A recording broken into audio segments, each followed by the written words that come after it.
Okay, what I want to do today is talk to you for 30 minutes to an hour, maybe, something like that. I want to show you a few more tricks, I guess you could call it, in PLC programming. Let me find one that matches what we got. This is close enough, if not it. Now, you'll have to bear with me because I'm not as familiar with the click language as I am with Alan Bradley, but I wanted to point out, we made a sort of a turn in the road last time. Did you notice what it was? Did you notice that to solve the garage door problem, you really only need on and off, right? You got switches, limit switches, you got buttons, they're either on or they're off. They're not ranges of values. And yet, in the real world, you have to deal with ranges. Look, example, temperature, velocity of your car, right, your speed. These are all these inputs that aren't just on-off inputs. They're represented by numbers or amounts of things. So how do you deal with quantities of things in this language? Because you may have to. In fact, as simple a system as my boiler control system, I have to deal with a bunch of temperatures. I don't want the heat pump to come on if it's too cold outside because the heat pump simply can't keep up. It's a waste of energy. On the other hand, I don't want to try to draw thermal energy from the boiler if it's not running and it's not hot. So I've got 4 or 5 different temperature measurement points that I take, and those temperature measurements are not on-off, right? So you have to do some comparison typically. You want to know if a number is below or above something. And we started off with timers. I said I'd go into counters, so let's start with counters now. So if we have a counter, we'll just have to choose a counter number that we want to use. I'll just use counter 1. I'll call it, let's call it bottle counter.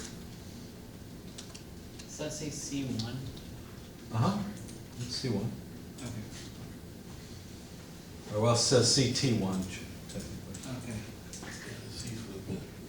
So CT for counter, I guess. Set point is just to what level you want it to count. So maybe I want to count 20 items. One does those in whole integers, right?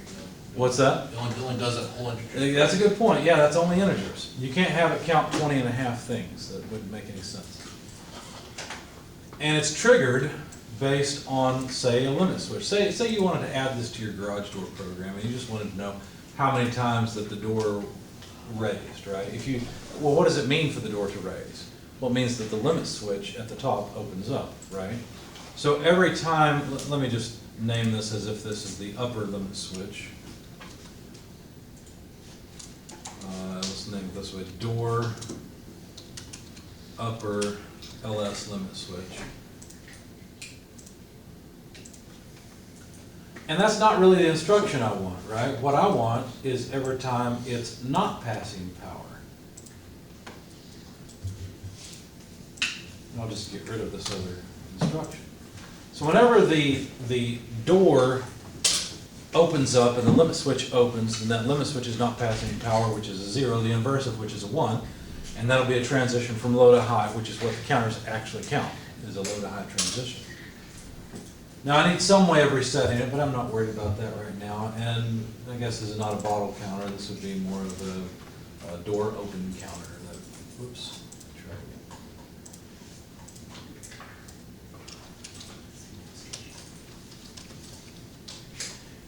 Now this is going to be a pretty contrived and silly little example, but let's just say that after 20 openings of the door, well, let's make this more reasonable. 2,000. After 2,000 openings of the door, we want a light to come on or something so that it indicates, hey, you need to go oil the door, maintain. Okay? Well, how would we do that? Well, it's pretty simple. When the counter is done, notice that you can select the counter as one of the items. CT1, open door counter, hit OK. When the counter is done, in other words, when the current value, CTD1, reaches 2,000, then CT1 will come on, and we could turn on an output. And maybe that output is a lamp that says oil the door.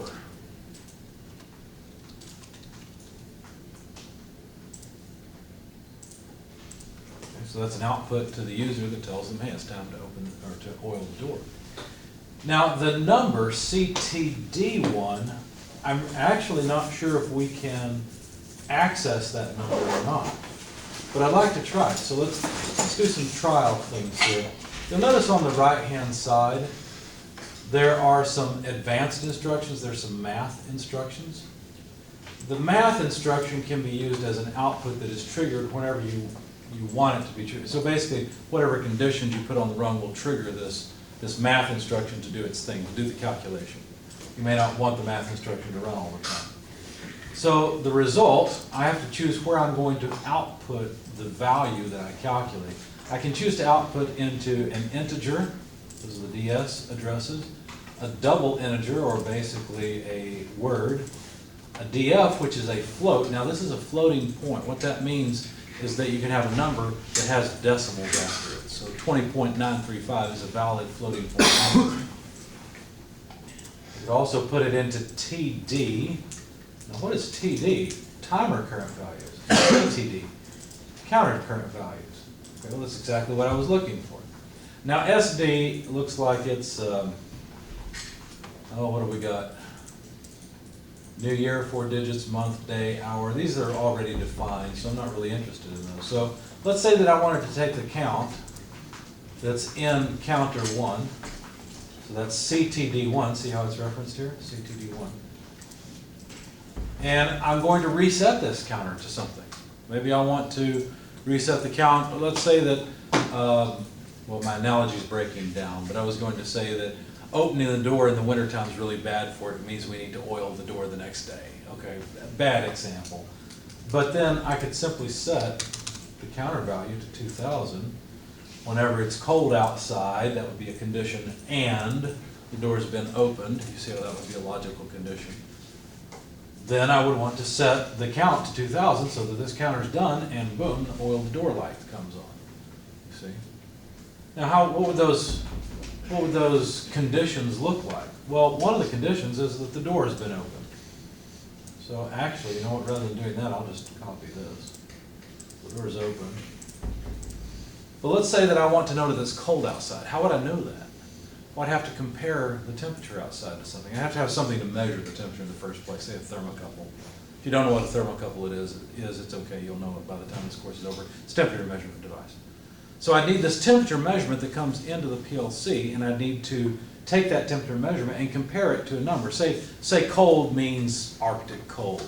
Okay, so let's say negative 100 degrees. When that happens, the oil we had on freezes up. Basically, we got to put low temperature oil on it. Okay. So what I would do then is a comparison. Now notice there are comparison instructions over here. You'll notice you've got normally open, normally closed. You guys have been using those. I showed you edge contact, but there are also comparison instructions. I don't like the way that they put the comparison instruction with the contact, because all these things so far, the normally open, normally closed, and edge are all on-off type of things, or transition from on to off or off to on. The comparison instruction is very different because it deals with numbers. So, for example, maybe I want to compare the temperature outside. Now, in my case, let me pause for just a moment and show you something I've got at home that will be relevant to our discussion. I told you I needed to measure temperature, so what I did is I bought some thermocouple modules.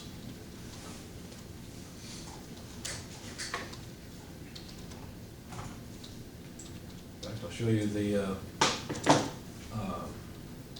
try to find the module that I bought.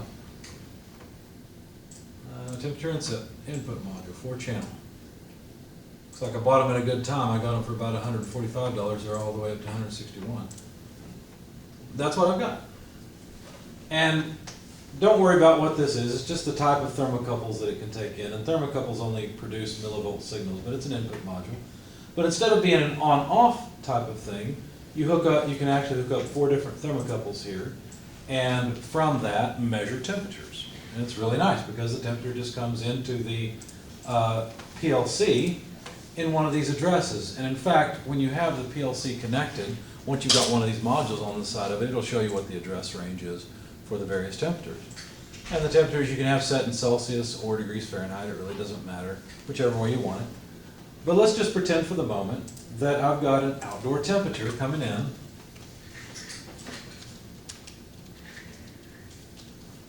On DF1, on that particular address. Okay, so whatever's in DF1, that's like a variable, it's the temperature outside. So I'm going to compare that to negative 100. Let's see if it likes that. Yeah, it likes it all right. So right now it's an equal comparison. When the outdoor temperature reaches negative 100 degrees and it's equal, then I want this to happen. Maybe I always want this to happen when the temperature is less than that.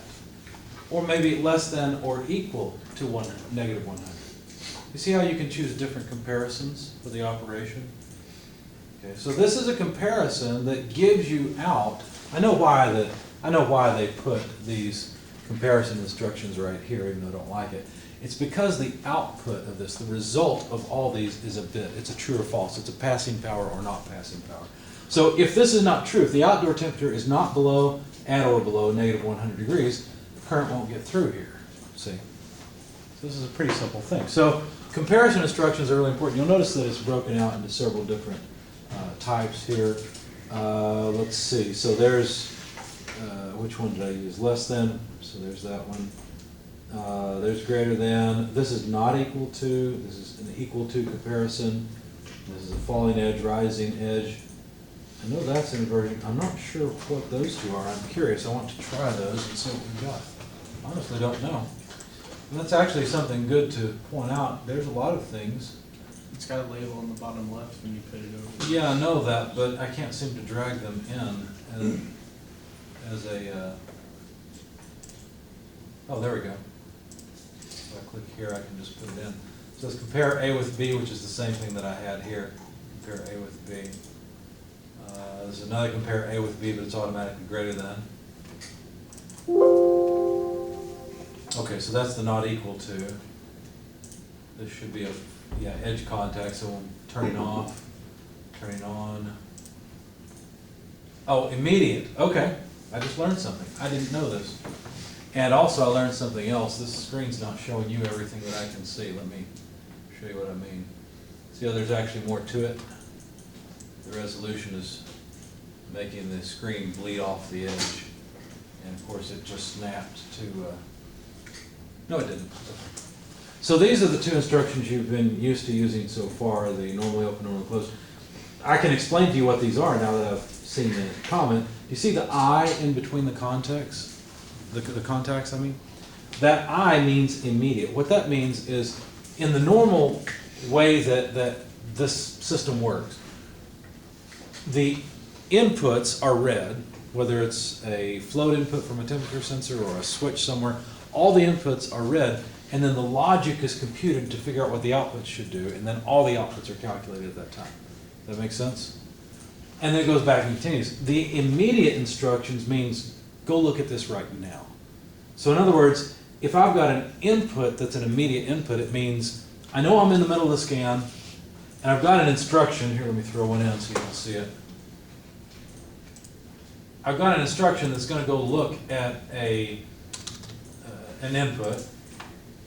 But what it's going to do is once it gets to this code, it's actually going to go back, look at the inputs, see what this one's doing, and calculate based on the current value of that input. You see, the problem is that you can end up with a PLC code that's so long, the input may have changed. And so this gives you a chance to immediately go out, look at it, see if it's different than it was, and then make a decision based on that. There usually are immediate outputs, but I don't know where they are in this language. And like I was saying, there are things in this language I don't know. I know generally how things work, but there are bit shift operations, and there's shift registers right here. I've not used it yet. I could drag it in and try to figure it out. But the key here is that you're dealing with not only on-off signals, but also variable signals. And so when I give you the project and I have you build the little arcade machine, I'm going to require that you include at least one analog input or analog output. And along the way, each one of you will probably have slightly different problems with your project that you'll need to figure out. Don't be afraid to ask me for help.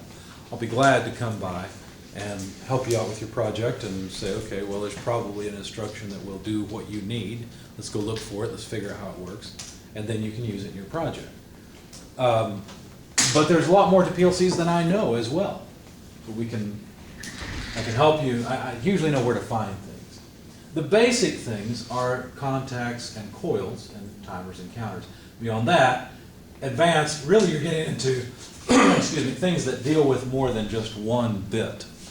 You're dealing with things that are numbers. Copy and search, I've never used search. I know what copy should do. Program control, I usually try to avoid this. If you're used to writing code in a regular programming language like C or BASIC or Pascal or any of those languages, you probably realize that there are for next loops, there's calls to things, you can jump around and program. You can use that in PLC programming. My programs usually aren't big enough to require it. And then communication is something else that I'll confess is a very weak point of mine. I've never really made a PLC talk to something else. I'm going to do it soon. I've got a little display kind of like the ones you've got on your PLC, and I want to put it next to my thermometer. So I'll have measurements of things like what's the outdoor temperature right now, because I'm measuring it anyway, what's the temperature of the water in the tanks, what's the boiler tank temperature. I'd like to be able to see that. Because as the user, I'd like to know, well, if the boiler temperature is going down, that means I've got less heat in the tanks, maybe I ought to go load the boiler with wood. Or I could look at it and say, oh, well, it's cold when I got home, but that's because the heat just came on. There's plenty of heat in the tanks. I can see that by looking at the display. So I'm going to start figuring out myself how to communicate with the display. It's not particularly difficult, but it is a different programming language. So I've got to figure that out. Anyway, there's one more thing I want to say about this before I quit. I haven't shown you two particular output commands that are very important. So I want to show them to you now. There's a fundamental difference between these various outputs. I'm just going to select different output addresses. I don't care what these output addresses represent or where they're going. I just want to show you the difference between three different types of output commands. Okay, so I've got a Y2, Y3, and Y4 output, but you'll notice that the Y4 says out. What does that mean? Well, this is the instruction you've been using so far, and you haven't really thought about it. Basically, when the rung preceding this is true, it turns the output on. When the rung preceding it is false, the output doesn't come on. It turns the output off. This is a command that can turn that particular point on the PLC on or off, right? It can do both. So when the logic is not true, then it turns that off. So it does two things, on and off. These break up this instruction, if you will, into two parts. One that can only set and one that can only reset. Now you might look at this and say, well, why would I ever need that? Because if I turn an output on, eventually I'll probably need to turn it off. Let me show you why you might need this. In fact, let me make a new program. Or better yet, let me just continue down here. Let me make a CLN circuit. You guys have seen plenty of CLN circuits. So let's see. Actually, here, let's just start this way. All right. X002 is fine. All I care about is the logic structure right now. And what I'm going to do is seal in with Y004. And of course, in order to stop this, I might have a normally closed push button. That's a stop push button, and maybe it comes in on X003. Okay, fine. Typical common CLN circuit. You guys have built these, right, with the hardware we had in here. You built them in your garage door opener. This is pretty straightforward. But it's also kind of convoluted, isn't it? That you got an output over here. So once you hit the start button, in fact, let me label these. It's going to be hard to read. In fact, that's a good point to mention also. It's important to label your code, right? Comment your code. So maybe I should have named these start button. X003 is where I said I was going to put my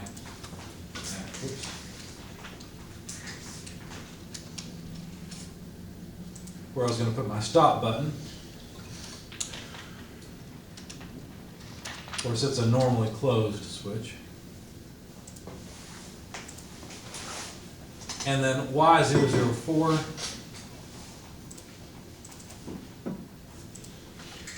let me name run mode. That should be fine.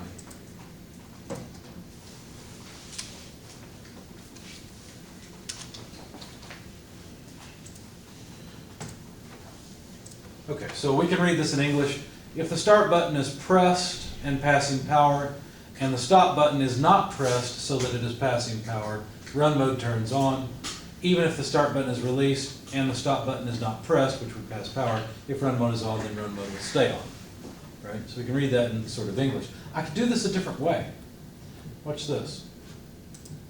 I could instead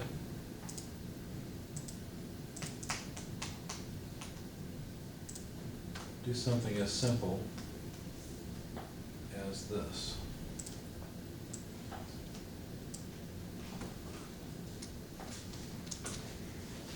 And these two rungs together, well, it won't let me select both. These two rungs together, rung 4 and rung 5, are equivalent to rung 6. The way it works is when the start button is pressed, Y002 is turned on. Understand this command doesn't have the ability to turn Y002 off, so when the start button is released, it just no longer tries to turn on the output. The output's simply on. On the other hand, if I want to stop, whoops, that's not the same code. It'll complain here in a second, but that's okay. All right. Well, I guess it's not one to complain. Okay, so what this will do, now it's equivalent, right? Because now the start button starts the same output that this one could start. What this will do is say, well, when the stop push button is not passing power, because it's a normally closed switch, right? So when I press it, it'll open up and it won't pass power, the inverse of which is true. Then we'll trigger the reset and this command will shut off this address, you see. Notice how these are the same address.